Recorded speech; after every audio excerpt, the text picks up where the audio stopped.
Gracias, presidenta. Señorías, el Gobierno trae a esta Cámara otra convalidación del Real Decreto Ley 19/2017 para transponer otra directiva, la 2014/92 del Parlamento Europeo y del Consejo, de 23 de julio de 2014. Repito, 23 de julio de 2014, hace 3 años y medio. Dos apreciaciones, señor ministro, uno por la forma, por la tardanza, y otra por su contenido. Entendemos que es beneficioso, no se lo ha explicado usted, pero sus 22 artículos son poco ambiciosos y por ello, aunque mi grupo desde luego no se va a oponer a este Real Decreto, sí nos gustaría haber enriquecido el texto que posteriormente le explicaré.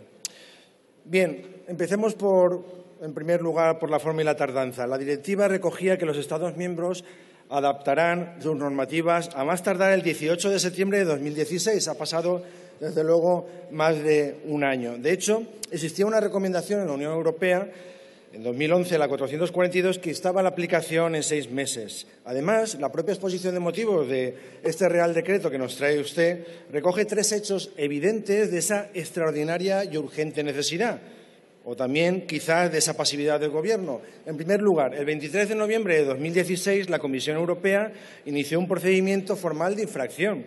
En segundo lugar, en abril del 17 se emitió un dictamen motivado para dar cumplimiento a la directiva con un plazo de 2 meses. Y, en tercer lugar, ante esa pasividad e inactividad del Gobierno, el Colegio de Comisarios adoptó la decisión de interponer una demanda ante el Tribunal de Justicia de la Unión Europea.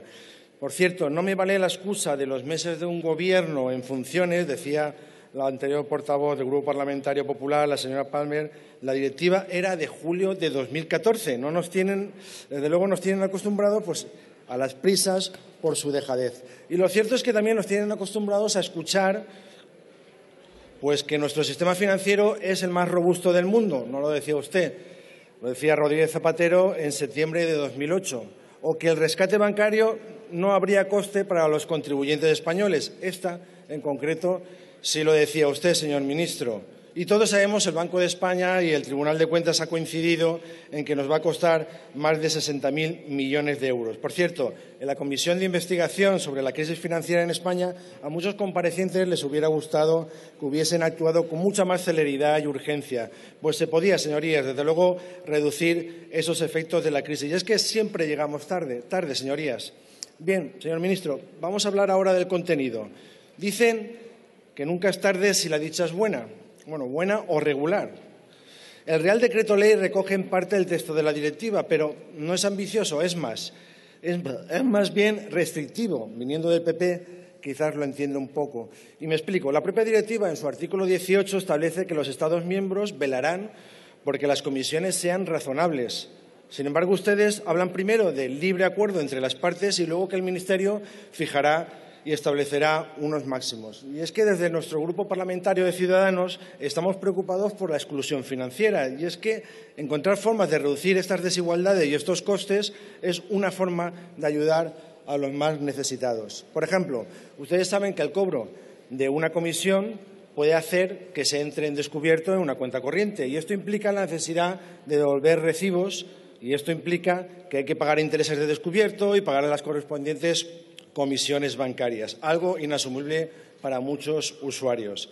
Según informaba, por ejemplo, la agencia EFE, las entidades han aumentado el coste de los descubiertos un 45% en los últimos 10 años. El Banco de España ve tasas excesivas por reclamaciones por descubiertos. El supervisor hace unos días publicó la memoria informando que habían 30.000 quejas.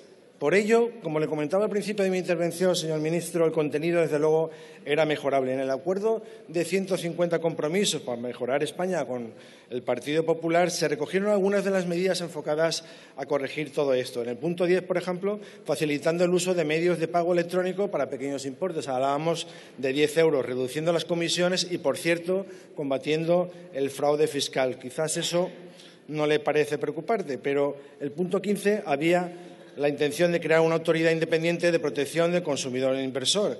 Y el punto 16, reforzar los derechos a los consumidores para evitar esas cláusulas abusivas y malas prácticas. Y ustedes me preguntarán, ¿cómo? Pues usted mismo también lo ha dicho, fundamentalmente con transparencia bancaria, con información bancaria que sea homogénea, que sea comparable, inmediata, accesible y, desde luego, sin coste alguno. Señor ministro, la opacidad no es una garantía democrática, es la impunidad absoluta. Y para ello, desde luego, como muestra un botón, el saqueo de las cajas de ahorro politizadas por ustedes. Termino.